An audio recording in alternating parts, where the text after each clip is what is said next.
अस्सलाम वालेकुम क्लास। कैसे हैं आप लोग? खैरियत से हैं? क्लास हमारा चैप्टर नंबर 2 स्टार्ट था फिजियोलॉजी का। ठीक है, इसका नाम था सेल्स। सेल्स के बारे में हमने डेफिनेशन को डिस्कस किया था। Cell is the basic structure and functional unit of human body. ठीक हो गया।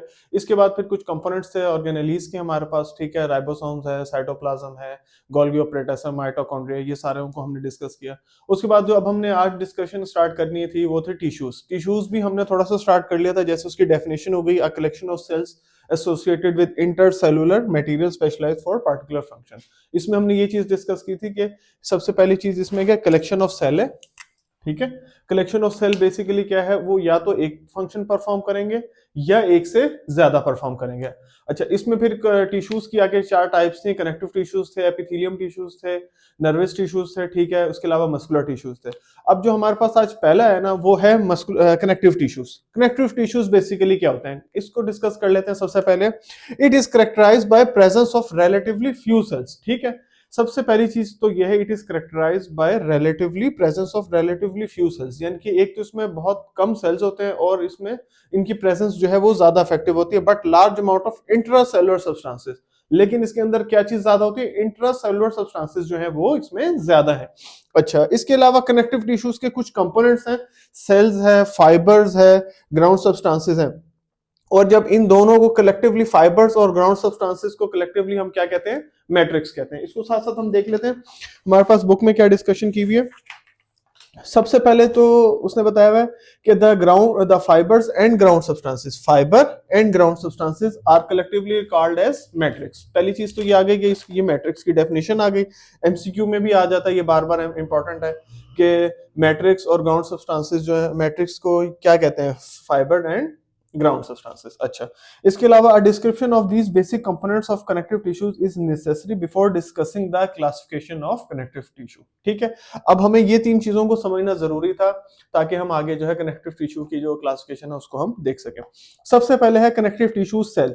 अब कनेक्टिव टिश्यू सेल के बारे में बता रहा है कि उसमें क्या क्या चीजें हैं। सबसे पहले तो फिब्रोब्लास्ट है, हिस्टोसाइट्स हैं, प्लाज्मा सेल्स हैं, मैस्ट सेल्स हैं, फैट सेल्स हैं।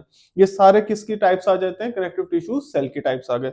अच्छा, इसके बाद इसके अंदर क्या है, in addition to an occasional visitor called wandering cells. अब ये इतना जो पैराग्राफ है ना कनेक्टिव टिश्यू सेल का, ये सारा ही इंपॉर्टेंट है एमसीक्यू के पॉइंट ऑफ व्यू से भी और शॉर्ट क्वेश्चन के, और वाइवे में भी पूछ लेता है।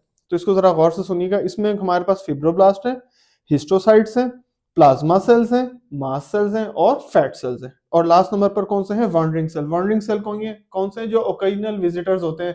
जैसे हम घूम रहे हैं फिर रहे हैं तो इसको हम क्या कहते हैं, वॉन्डरिंग। इसी तरह जो ओकेजनल विजिटर्स होते हैं जिनकी हमें कभी कभी जरूरत पड़ती है या हमें जो मिलते हैं, उसको हम क्या कह रहे हैं, वॉन्डरिंग सेल्स कह रहे हैं।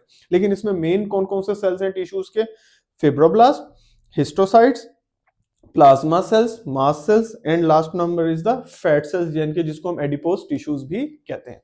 अच्छा, इसके अलावा हमारे पास है connective tissues fibre.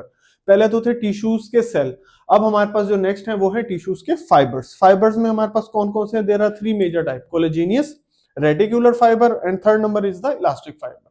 Collagenous, reticular fibre and third one is the elastic fibres. ये तीन फाइबर्स हैं, ये भी शॉर्ट क्वेश्चन है। अच्छा, इसके अलावा ग्राउंड सब्सटेंसेस की बात करें, the ground substances is composed mainly of macromolecular proteins called polysaccharide complexes. ठीक है, आर कॉल्ड प्रोटियोग्लाइकन्स। अब इसके बारे में भी देख लेते हैं क्या कह रहा है डेफिनेशन में, the ground substances is composed mainly of macromolecular proteins. ठीक हो गया। इसको क्या कह रहा है, वो प्रोटियोग्लाइकन्स कह रहा है। इसमें कौन कौन से आ रहे हैं, it contain proteoglycans of proteo, it contains glycoproteins, इसमें हमारे पास वाटर है और साल्ट्स हैं। अब हमारे पास प्रोटियोग्लाइकन्स और ग्लाइकन्स की डेफिनेशन, जो प्रोटियोग्लाइकन्स है ना वो हमारे पास फाउंड हो रहे हैं वेरियस बॉडी में, यानी कि हमारे पूरी बॉडी की लोकेशन में ये हमें मिल रहा है। इसमें हमारे पास हेलोयूरेनिक एसिड है, ठीक है, कॉन्ड्राइटन सल्फेट है। ये सारे हमारे जो नीज वगैरह में या जो हमारा अगर कोई इन्फेक्शन वगैरह हो जाता है या सॉरी फ्रैक्चर वगैरह हो जाता है तो कॉन्ड्राइटन सल्फेट का बड़ा इंपॉर्टेंट रोल होता है। ये जो है कैल्वस की फॉर्मेशन में हेल्प आउट करता है। ठीक है, केराटिन सल्फेट है और हेपारिन सल्फेट है। अच्छा, इसके अलावा सेकंड पॉइंट जो था हमारे पास वो था ग्लाइकोप्रोटीन्स। ग्लाइकोप्रोटीन्स नाम से इंडिकेशन है, इसमें प्रोटीन्स है और कार्बोहाइड्रेट्स है। But in contrast to proteoglycans the protein moiety predominates. लेकिन क्या कह रहा है कि प्रोटीन के जो ग्लाइकोन्स हैं, प्रोटीन्स को बेसिकली क्या कह रहा है, प्रीडोमिनेट कर रहा है, उससे आगे लेकर आ रहा है। तो ये जो था क्लास हमारे पास जो थे कनेक्टिव टिश्यूज के, हमारे पास सारे कंपोनेंट्स आ गए। ठीक है, उसमें सेल्स थे, फाइबर्स थे, ग्राउंड सब्सटेंसेस थे।